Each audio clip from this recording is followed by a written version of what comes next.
وعلى آله حزب الله وأصحابه جند الله وبعد.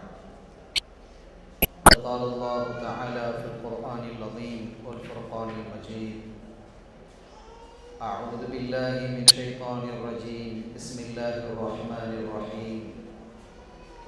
إن الدين عند الله الإسلام. சங்கைக்குரிய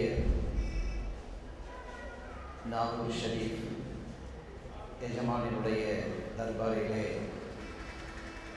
நடைபெறக்கூடிய இந்த மஜ்லிஸில் வீற்றிருக்கக்கூடிய சாதாத்மார்களே,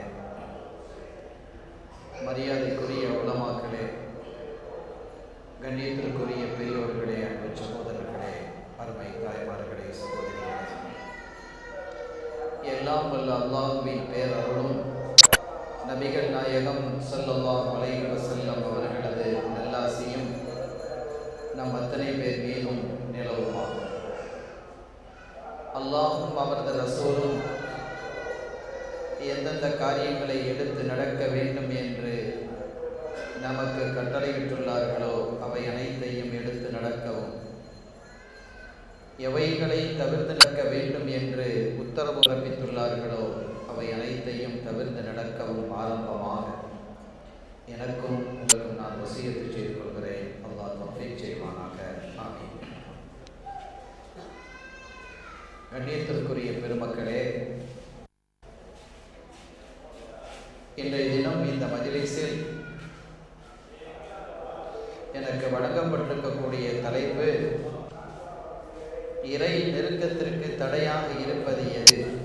கேள்வி தலையங்கமாக மௌதுவாக வழங்கப்பட்டிருக்கிறது.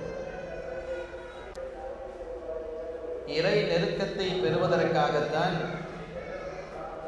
பெருமக்களாகிய நாதாக்கள் தங்களினுடைய முழு காலத்தையும் அர்ப்பணித்திருக்கிறார்கள்.